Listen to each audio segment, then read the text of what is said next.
Baik, Assalamualaikum warahmatullahi wabarakatuh. Perkenalkan, nama saya Juta Fantia dari kelas TRI 3A. Di mana di sini saya akan membuat video hands-on mengenai praktikum 11, yang dimana di sini kita sudah menjalankan tahap yang diberikan. Nah, kita lihat dulu arahannya.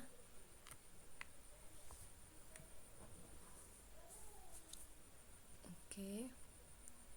Maaf, tadi saya lupa login terlebih dahulu. Sebenarnya lebih baik login dahulu. Ini analisis dan ilmu data ke lab session 11.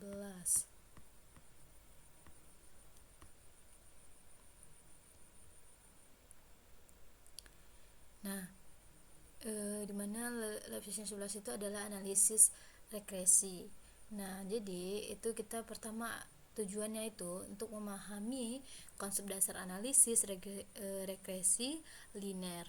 Nah, baik sederhana maupun berganda. Terus yang kedua itu kita mampu mengidentifikasi variabel dependent dan variabel independent dari suatu dataset berdasarkan konteks permasalahannya. Nah, yang ketiga itu kita mampu membangun model regresi linear berganda. Nah, di mana di sini untuk memprediksi nilai variabel dependent berdasarkan beberapa variabel independen. Terus yang keempat, kita akan menganalisis hasil output regresi yang meliputi nilai koefisien regresi atau nilai R2 dan hasil uji signifikansi, uji T dan uji F. Nah, lalu yang kelima itu kita akan melakukan uji asumsi klasik, yang dimana itu ada normalitas, multikolinearitas, dan heteros kedastrititas atau autokorelasi. Nah, dimana di sini guna memastikan pelayanan itu modelisasi yang dibangun. Yang terakhir itu yang keenam, yaitu kita akan menarik kesimpulan dan implementasi mengenai pengaruh masing-masing variabel independen terhadap variabel dependen dan konteks dataset yang digunakan. Baiklah, di sini ada pemilihan dataset.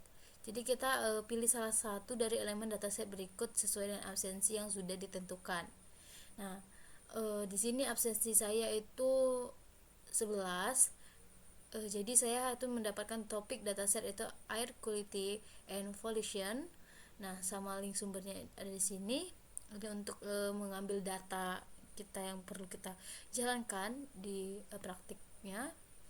Nah, lalu lakukan tahap analisis regresi. Lakukan identifikasi variabel yang akan digunakan dalam analisis regresi. Pilih satu variabel dependen Y sebagai variabel yang diprediksi, dan pilih 4 variabel independen X1, X2, X3, X4 sebagai variabel yang digunakan berpengaruh terhadap variabel dependen.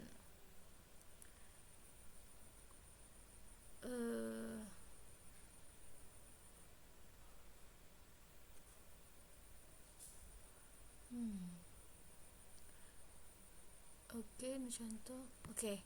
Nah, mungkin sudah kita jelaskan mengenai panduannya. Langsung saja kita masuk ke dalam praktikum. Nah, praktikum ini sudah saya jalankan, sudah saya coba. Jadi saya hanya menjelaskan di tahap-tahap dalam praktikum 11 ini.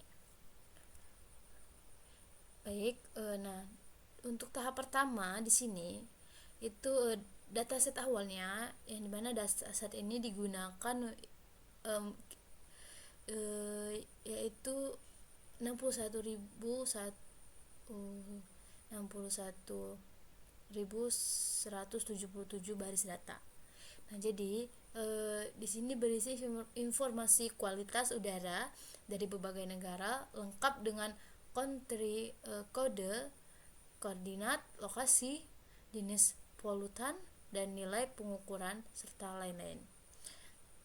Nah, jadi ini menjadi dasar analisis statik dan pemodelan regresi. Nah, terus di sini juga ada pembersihan dan pengolahan data.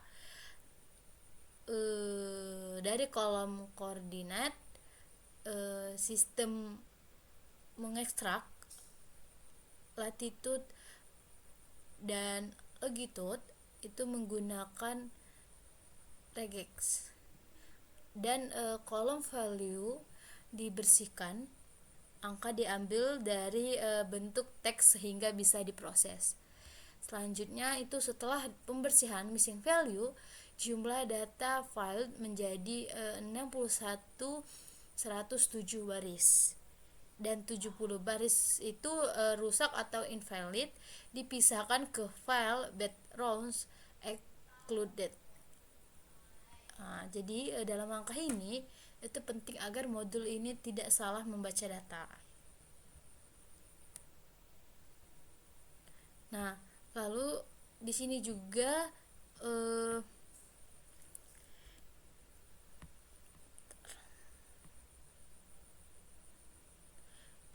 oke. Nah, jadi di sini juga ada encoding dan reduksi kategori, di mana fitur kategori seperti country, kode, dan volume itu diubah menjadi on hot encoding kolom dummy. Nah, jadi kategori yang terlalu banyak diringkas menjadi 15 kategori terbatas plus kategori outer. Nah, jadi hasil akhir fitur untuk model itu berjumlah 30 kolom. Nah, tujuannya itu dia akan membuat variabel kategori bisa dibaca oleh model regresi. Nah, di sini juga itu kita cek multikolinearitas atau VIV. Nah, jadi VIV itu digunakan untuk mengecek apakah kolom yang saling berkorelasi itu terlalu tinggi, dan jika VIV itu 10, variabel dianggap bermasalah. Nah, dari hasil pengecekan hanya satu variabel yang dibuang, yaitu country code atau CN, yang dimana karena VIV itu tinggi, jadi ini membuat model lebih stabil dan mengurangi overlap antar variabel. Oke.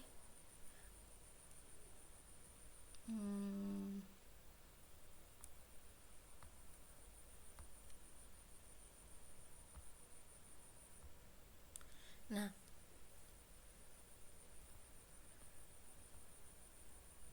jadi data analisis regresi linear itu terhadap 61.170 data kualitas di udara, kita mendapatkan nilai R quarit sebesar 0,015, yang berarti model hanya mampu menjelaskan 1,5% variasi value. Sebagian besar variabel itu tidak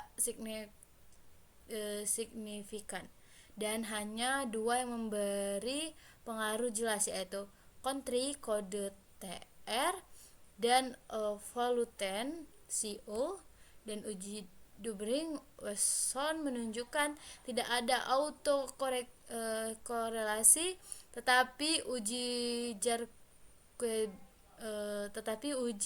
yang menunjukkan residual itu sangatlah tidak normal. Secara keseluruhan, model dapat dijalankan namun tidak efektif dalam memprediksi nilai evolusinya, dan disarankan dilakukan modeling lanjut seperti Rhomb Forest dan XGBoard.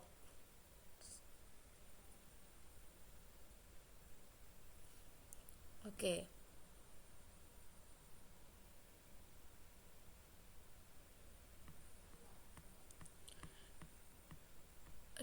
Nah, Dan ini untuk hasil outputnya, dimana ini seluruh datasetnya ini sebelum cleaning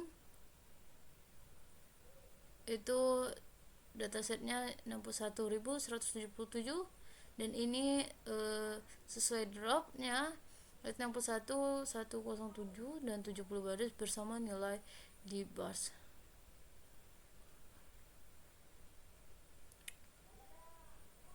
Oke, dan ini step model berhasil. Nah, ringkasan residualnya dan dataset untuk modeling tersimpan di Air Quality Model dataset data CFI. Nah, lalu yang kedua itu ada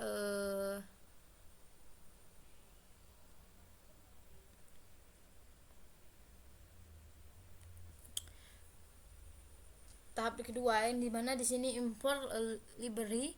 Dia pada bagian ini pertama kita akan mengimpor bagaimana library yang diperlukan untuk analisis Pandas dan NumPy digunakan untuk mengelola data atau untuk ekstraksi koordinat dan untuk regresi OLS dan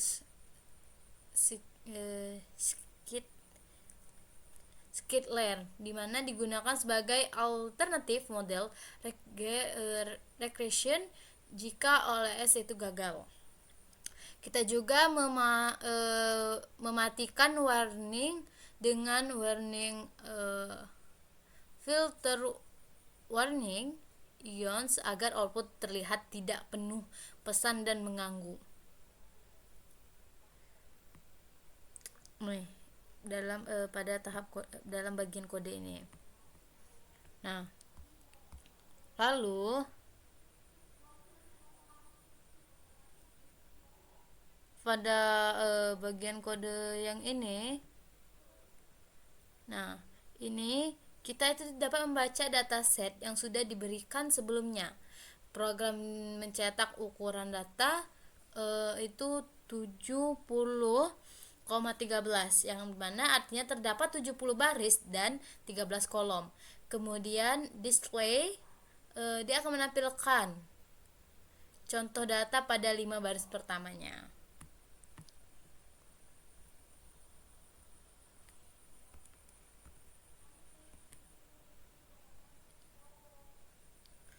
Nah, terus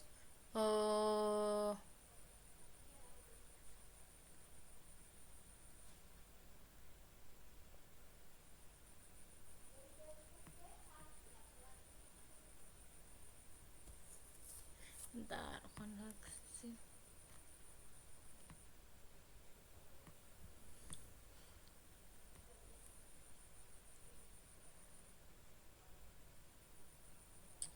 Nah, dimana di sini ada konvensi kolom value menjadi numerik. Jadi di bagian tahap ini, nah dimana kita itu akan memastikan kolom value itu tidak berisi teks, melainkan angka murni agar bisa digunakan di model regresi. Dan jika ada nilai non angka, dia akan otomatis menjadi non. Dan tahapan ini itu penting supaya proses pemodelan itu kita dapat berjalan dengan benar. Nah, terus nah di bagian ini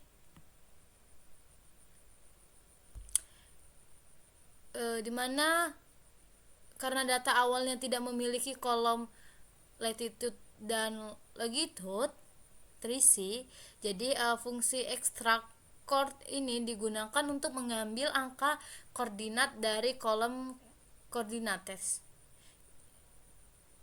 Dan namun hasil printnya dia akan menunjukkan jumlah latitude non null.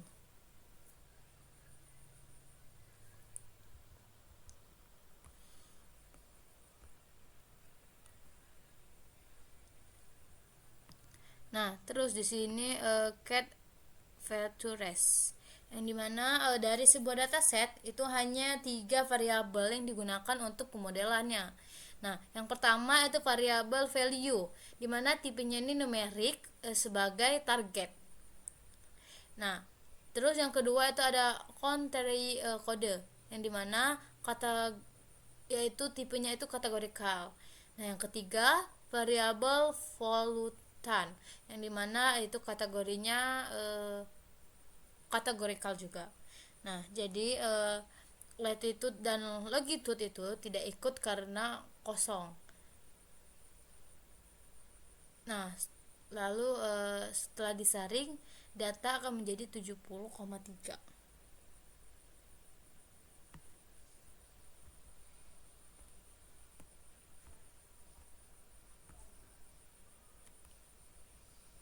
Nah, terus ada konveksi kategori. Nah, tahap ini itu untuk membatasi kategori yang selalu banyak supaya model tidak kelebihan variabel Damia, yaitu di bagian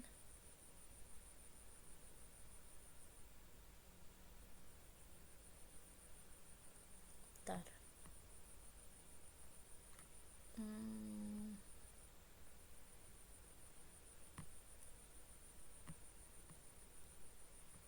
mana ya?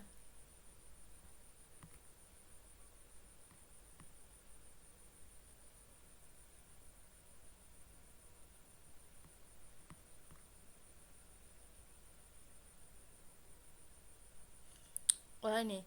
Jadi hasil akhirnya itu dia akan jadi konteri kode unique setelah konversi yaitu 3 dan volutan unique setelah konferensi itu 6.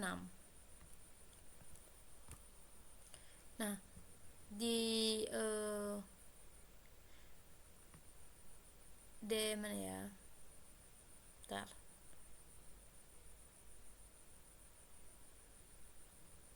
Di bagian DF, bentar, DF.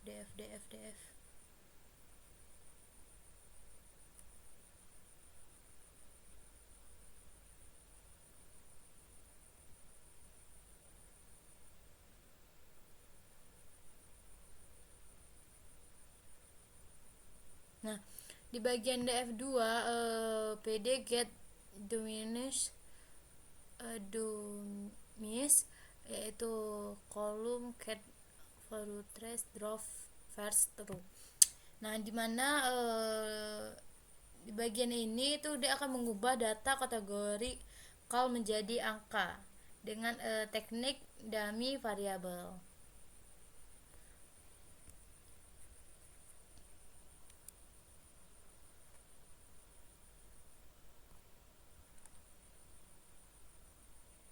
Nah, terus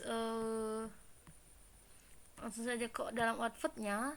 Nah, di dalam output ini itu output yang dihasilkan dia akan menunjukkan bahwa program berjalan sesuai dengan alur yang dirancang.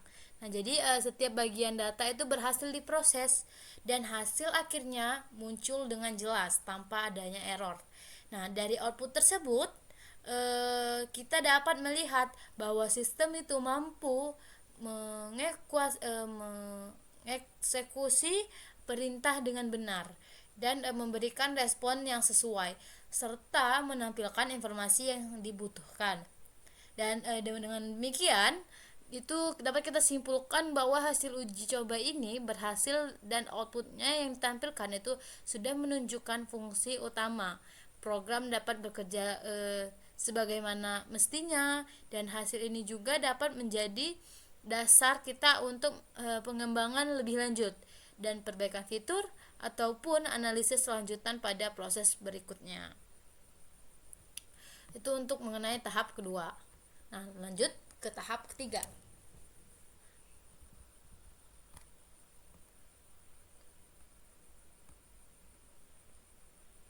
Nah, jadi di dalam tahap ketiga ini kita akan melakukan proses konversi data. Jadi Awalnya beberapa kolom dalam dataset itu masih berbentuk true dan false. Nah, di mana bentuk seperti itu bisa langsung dipakai dalam perhitungan regresi. Dan karena model itu hanya bisa membaca angka, bukan teks atau boolean. Nah, jadi maka di bagian ini itu kita harus membuat fungsi khusus yang tugasnya dia akan mengubah true menjadi angka 1 dan false menjadi angka 0. Nah, dengan cara ini dan data kategori itu berubah menjadi data numerik. Jadi sehingga bisa diproses oleh modul regresi. Nah, intinya itu jadi kita akan membantu data itu menjadi lebih rapi dan siap dipakai untuk pemodelan. Kalau bagian ini tidak dilakukan, model OLS itu tidak akan bisa berjalan.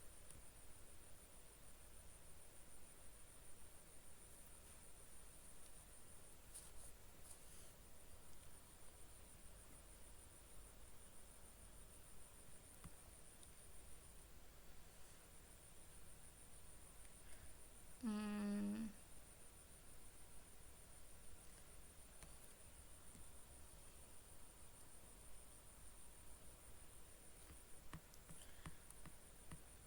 ini outputnya tuh di sini ada distribution value-nya, terus categorical.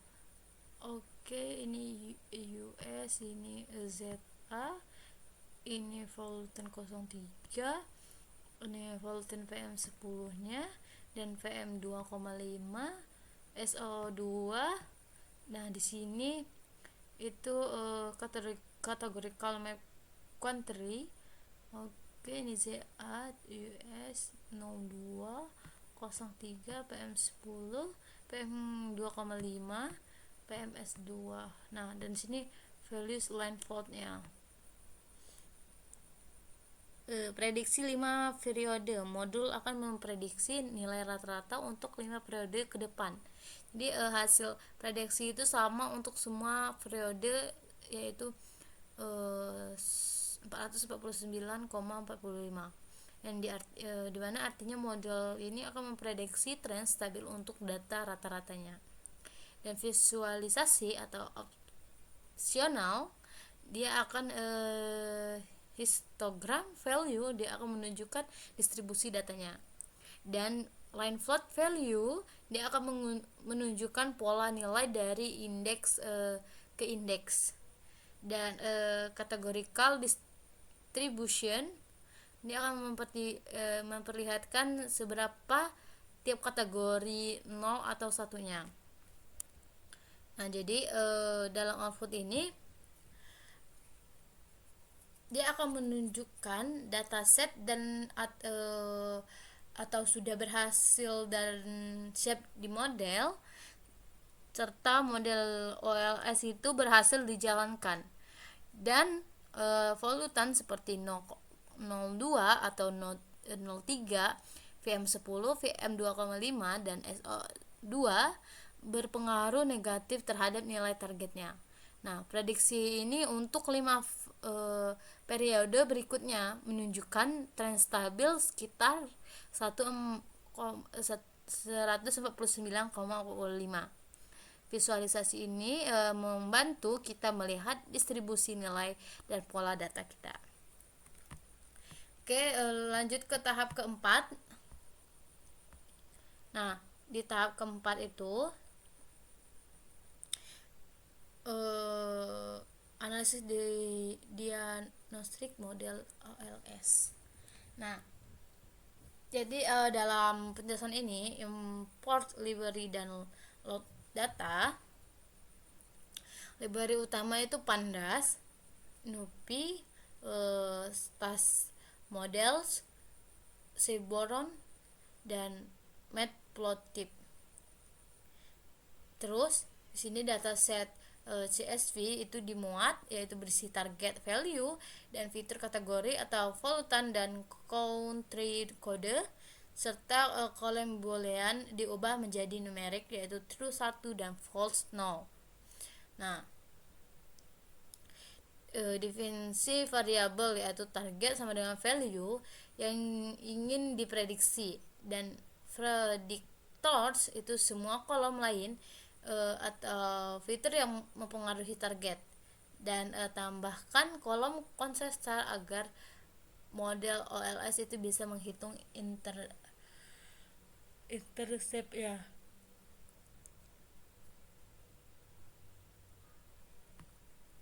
Definisi variabel, lalu fitting model OLS. Nah, fitting model OLS ini digunakan untuk melihat hubungan linear antara target dan fitur, serta model akan menghitung intercept dan koefisien tiap fiturnya. Terus di sini cetak koefisien, yang dimana koefisien negatif itu akan kenaikan polutan menurunkan value-nya, dan country kode hampir tidak berpengaruh koefisien mendekati 0.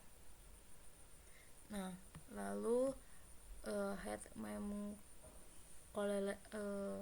korelas, yang dimana di dalam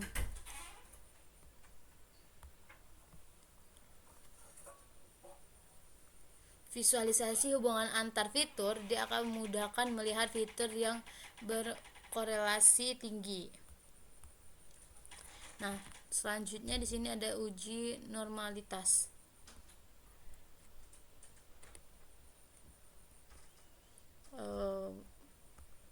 Uji normalitas residual ini dia akan mengecek apakah residual itu mengikuti distribusi normal, dan v-value itu 0,05 dengan residual tidak normal, serta uji multicollinearitas atau VIV, di mana variabel inflation factor nilai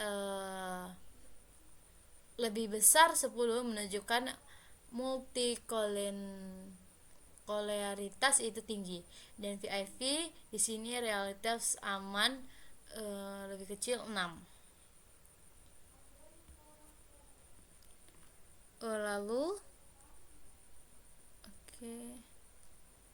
ujian multicollinearitas. Nah, jadi variabel intervention VIV. Ini tadi yang sudah. Selanjutnya uji heteroskedastisitas atau base pangan, yang dimana dia akan mengecek apakah varians residual itu konstan, dan v-value kecil ada varians residual tidak konstan.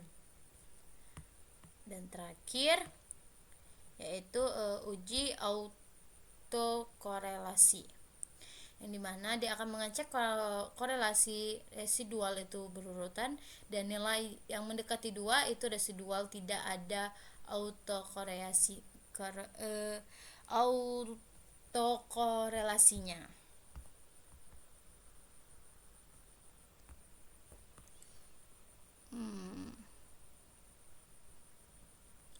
Baik, nah di sini terdapat outputnya. Nah, jadi di dalam output ini itu model OS, yang dimana model ini berhasil dibuat dan dapat menjelaskan 37,5% variabel data value, dan koefisien fitur polutan negatif artinya semakin tinggi kadar polutan, value cenderung menurun, dan koefisien country kode hampir 0, jadi dia akan pengaruh lokasi tidak signifikan terhadap value-nya. Lalu yang kedua ada normalitas residual, yang dimana hasil uji Shapiro Wilk dia akan menunjukkan V value sangat kecil, residual itu tidak normal. Jadi artinya model itu memiliki penyimpangan dari distribusi normal, jadi perlu diperhatikan jika ingin inferensinya itu lebih lanjut. Dan dalam VIV itu semua VIV lebih kecil 6, fitur tidak terlalu berkorelasi tinggi sehingga model relatif aman dan linearitasnya. Dan selanjutnya itu Brush Pagan, dimana v-value kecil ada heteroskedastisitas yang artinya itu varians residual tidak konstan, dan ini bisa mempengaruhi keakuratan estimasi koefisien, tapi model itu masih bisa digunakan untuk prediksinya.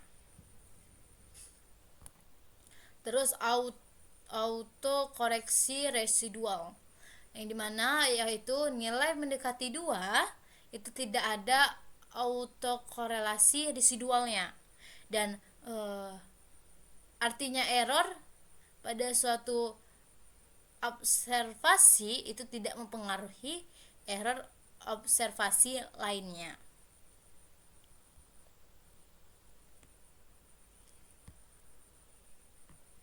Oke, kita lanjut ke tahap terakhir yang ke tahap 5. Nah, di tahap 5 ini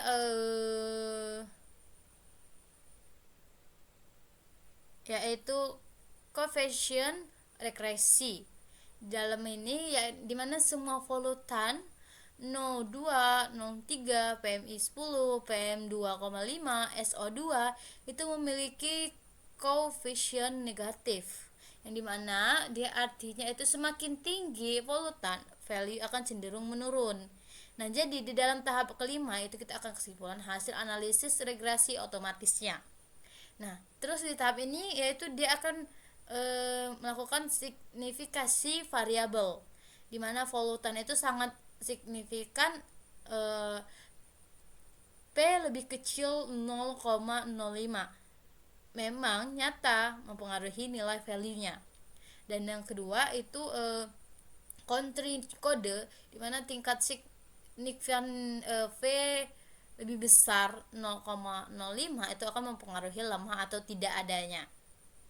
Nah, terus yang ketiga ada R squared, yang dimana R squared ini dia akan nilai R2 itu 0,370, yang dimana model ini hanya menjelaskan sekitar 3,7% variabel datanya, dan artinya ada faktor lain yang akan mempengaruhi value selain valutan dan lokasinya. Nah, terus di sini juga terdapat interpretasi umum, yang dimana model itu cukup baik untuk melihat pengaruh polutan terhadap value-nya. Tapi karena R2 itu tidak tinggi, jadi hasil ini lebih cocok untuk memprediksi kasar daripada analisis yang sangat presisi. Dan juga variabel signifikan ini adalah polutan, yang mana variabel lain atau lokasi itu tidak berkontribusi yang kuat. Nah,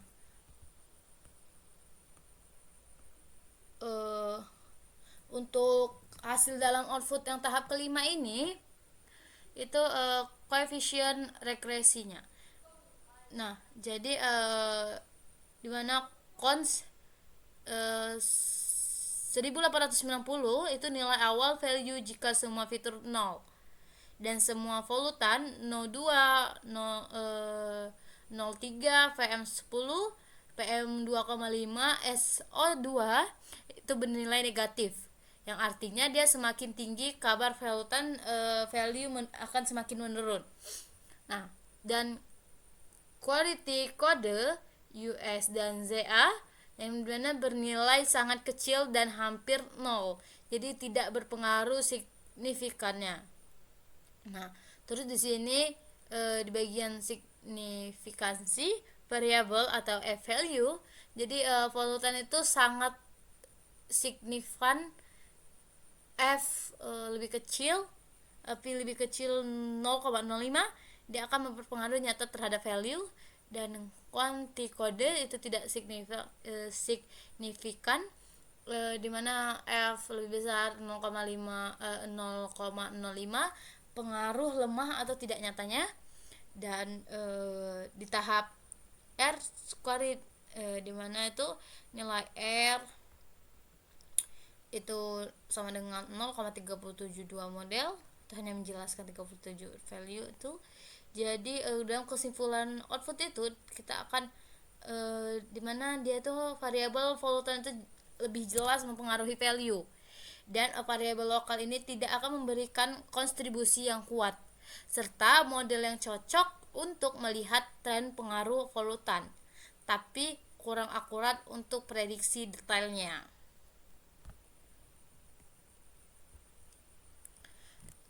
Baik, karena tahap 5 tahap terakhir, jadi kesimpulan keseluruhan tahap yang telah kita lakukan itu, model regresi itu menunjukkan bahwa nilai polusi udara dipengaruhi secara nyata oleh konstelasi polutan seperti 02, 03,